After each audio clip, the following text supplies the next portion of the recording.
RRB, l'invité du matin. Bonjour Elisabeth Noir. Bonjour Nicolas. Alors ce matin, on va s'intéresser à quelque chose qui va changer le quotidien des Calédoniens d'ici quelques jours, la mise en circulation des nouvelles pièces de monnaie. Et nous en parlons avec Yann Caron, le directeur de l'IEM. Bonjour. Bonjour. Merci d'accepter notre invitation pour parler effectivement de ces nouvelles pièces de monnaie qui vont être mises en circulation progressivement en Nouvelle-Calédonie, en Polynésie française et à Wallis-et-Futuna. Elles circuleront dès le 1er septembre. Alors on les présente comme des nouvelles pièces plus modernes, plus pratiques à utiliser. 6 nouvelles pièces avec une nouvelle pièce de 200 francs et la disparition des pièces de 1 et 2 francs. Ce sont des pièces plus légères et effectivement plus jolies, vous les avez vues ? Bien sûr, on les a vus et on en a déjà une grande quantité. Donc on va effectivement les mettre en circulation à partir du 1er septembre. Elles seront effectivement beaucoup plus commodes à utiliser pour tout le monde puisqu'elles sont beaucoup plus légères, elles sont moins volumineuses, on en aura moins dans les poches et dans le porte-monnaie. Elles sont plus adaptées pour les échanges puisqu'avec une pièce de 200 francs, ça correspondra mieux à l'évolution progressive des prix. La suppression des pièces de 1 et 2 sera aussi quelque chose de beaucoup plus adapté aux échanges actuels, puisqu'en définitive les pièces de 1 et 2 on les utilise parfois une première fois puis après on les met très vite dans un petit pot à la maison et elles ne circulent plus. Et alors plus joli, on disait aussi parce qu'il y a un nouveau design, il y a des signes dessus, des signes identitaires notamment qui ont été inscrits sur ces pièces. Tout à fait, elles sont très belles et elles se font dans le prolongement de la gamme de billets qu'on a déjà rénové en 2014. Donc ce sont les mêmes signes identitaires que l'on a retenus, qui représentent les 3 territoires les 3 collectivités du Pacifique d'une façon très équilibrée, avec la faune, la flore, l'habitat, les pirogues également. Et puis sur la pièce de 200, on a introduit des signes culturels, d'ailleurs en grande partie à la demande du gouvernement de Nouvelle-Calédonie. Alors pourquoi la disparition des pièces de 1 et de 2 francs ? Elles étaient plus du tout utilisées, ça correspond à un usage, à une période ? On peut pas dire qu'elles sont plus du tout utilisées, parce qu'elles servent sur un premier achat finalement, c'est-à-dire qu'une première fois, quand on les met en circulation, il va y avoir un rendu de monnaie, notamment au marché ou sur des activités de ce genre. Mais très rapidement, chacun d'entre nous, quand on rentre à la maison, on s'en débarrasse. On les met dans un pot, on les met dans une boîte. Parfois, elles sont jetées, elles ne sont pas ramassées. En définitive, on en remet en circulation une quantité considérable chaque année parce qu'elles ne circulent pas. Donc, elles ne remplissent pas leur office et on voit qu'elles n'ont plus d'intérêt véritable. Alors elles vont être supprimées. Dans le temps, on va revenir sur le calendrier. Il y a une conséquence sur les prix, parce que le fait qu'il n'y ait plus de pièces de 1 et de 2 francs, ça oblige à des arrondis. Alors, c'est pas une conséquence sur les prix. D'abord parce que nous n'avons pas d'incidence sur les prix, l'IOM. Pas sur le niveau des prix. Par contre, non, ça a une conséquence sur le rendu de monnaie. C'est-à-dire que les prix ne changent pas. En tout cas, il n'y a aucune obligation de changer les prix pour qui que ce soit. Par contre, d'autant plus que si on paie, ce qui est une grande partie des achats, ce qui sont payés en carte bancaire, surtout avec la carte sans contact, qu'on paie en virement, on va payer son loyer par un virement, par un chèque, par une carte ou autre, eh bien le prix pourra être au franc près.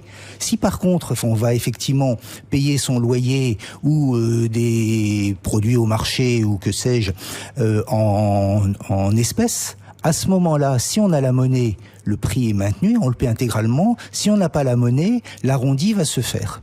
Alors c'est l'État qui a fixé ça, qui a précisé les choses, qui a précisé la règle pour les arrondis. C'est le législateur, puisque c'est une loi nationale qui est passée en loi, puisque la monnaie c'est une compétence effectivement de l'État.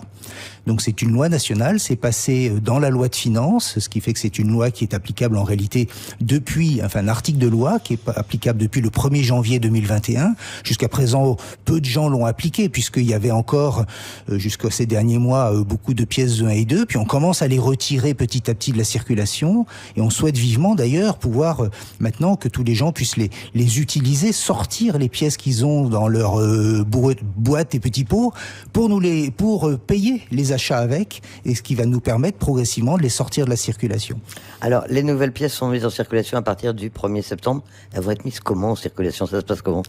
Alors tout va se passer très progressivement, c'est pas une opération Big Bang, ça va se passer progressivement à l'occasion des achats de chacun d'entre nous. C'est-à-dire que... Mais la première mise sur le marché, la première mise en circulation... Elle se fait par le biais des commerçants, des banques et des transporteurs de fonds. C'est-à-dire que très concrètement, tous les jours, tous les différents commerçants, les opérateurs économiques ont besoin d'un fonds de caisse. Donc ils le demandent ils fassent une commande auprès de leur banque, qui la relaie à l'IOM et aux transporteurs de fonds, et tous les jours, il y aura aura au lieu que ce qui se fait déjà actuellement avec les pièces de l'ancienne gamme va se faire à partir du 1er septembre avec les pièces de la nouvelle gamme. Ce qui veut dire d'ailleurs que les pièces de la nouvelle gamme, peut-être que ça va susciter un petit peu de déception. Beaucoup de gens ne les verront pas dans les premiers jours ou dans les premières semaines parce que il va falloir qu'elles se diffusent progressivement et qu'elles remplacent progressivement les pièces de l'ancienne gamme. Et pendant un moment, les deux gammes vont donc coexister. Un long moment, parce que pendant 9 mois, les deux gammes vont coexister. C'est un choix que nous avons fait pour laisser du temps pour que chacun s'habitue à cette nouvelle gamme, du temps pour que progressivement donc ce flux de sortie des anciennes pièces à la faveur des achats, c'est-à-dire ce qu'on demande très clairement à toute la population, c'est utilisez vos anciennes pièces, déjà dès maintenant les pièces de 1 et 2, utilisez-les quand vous allez acheter le pain, le ticket de bingo ou autre. De cette façon-là, ça va permettre de les sortir de la circulation.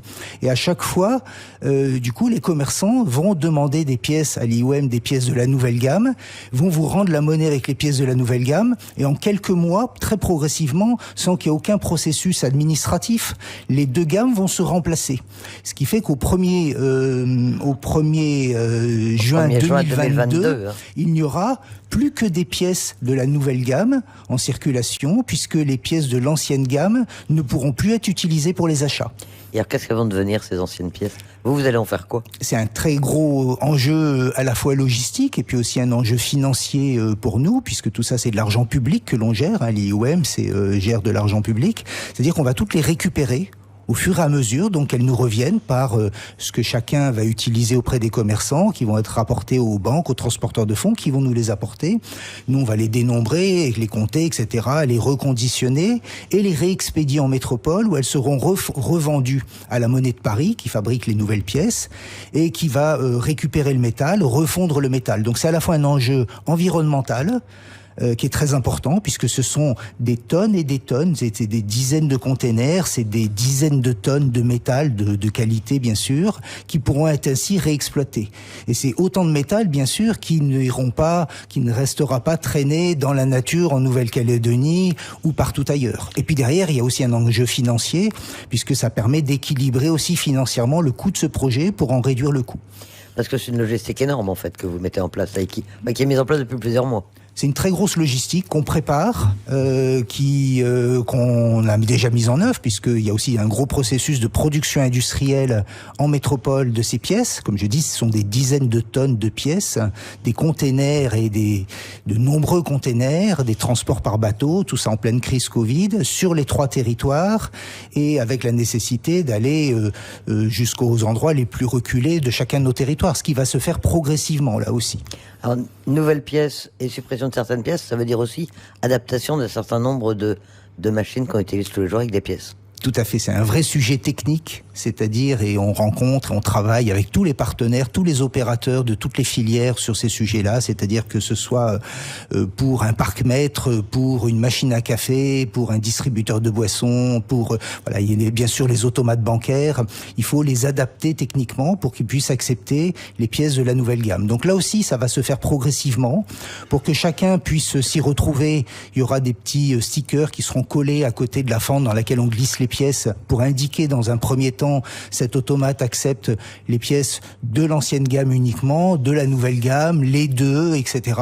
Et petit à petit dans le temps, parce que là aussi la crise Covid a un petit peu retardé les fournisseurs en métropole et les envois, parce que les transports maritimes sont assez perturbés, ce qui fait que les réglages sont faits pour certains opérateurs, vont se faire dans les semaines à venir pour d'autres opérateurs.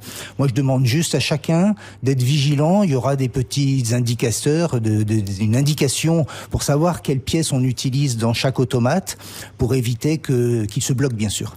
L'une des questions qui se pose, c'est pourquoi est-ce que ce changement a lieu maintenant ? Le calendrier paraît un peu bizarre, notamment aux Calédoniens. Alors on a choisi le calendrier, mais on n'a pas choisi les événements externes. C'est-à-dire que ce calendrier, comme je le disais, d'abord c'est le prolongement du changement de gamme de billets de 2014. Des projets très lourds de ce genre, c'est une gestation de plusieurs années, une préparation de plusieurs années. Et donc ça fait déjà plus de 2 ans qu'on avait déterminé ce calendrier et qu'il ne peut pas être modifié. On avait pris en compte toute une série d'événements à l'époque. Personne ne pouvait savoir quelles seraient les dates du référendum, s'il y aurait un troisième référendum en Nouvelle-Calédonie. Personne ne pouvait anticiper la crise Covid et ses conséquences, surtout notamment en Polynésie actuellement. Voilà, donc de toute façon, ce qui compte pour nous, IEOM, d'abord tout ça va se faire en douceur, sur 9 mois, comme je le disais, une transition très douce pour la population. Et deuxièmement, ce qui compte dans tout ce que nous faisons, c'est que on a comme rôle une mission de service public. Et parmi nos missions de service public, c'est que le public, dans les collectivités d'outre-mer qui sont au Franc-Pacifique, ait, comme pour l'euro, des pièces, des billets qui soient modernes, qui soient efficaces, qui fonctionnent, comme pour tous les moyens de paiement qu'on continue à faire progresser aussi, et que tout ça soit au top de la modernité et de l'efficacité. Yann Caron, le directeur de l'IEM, merci d'avoir accepté notre invitation. Merci beaucoup à vous.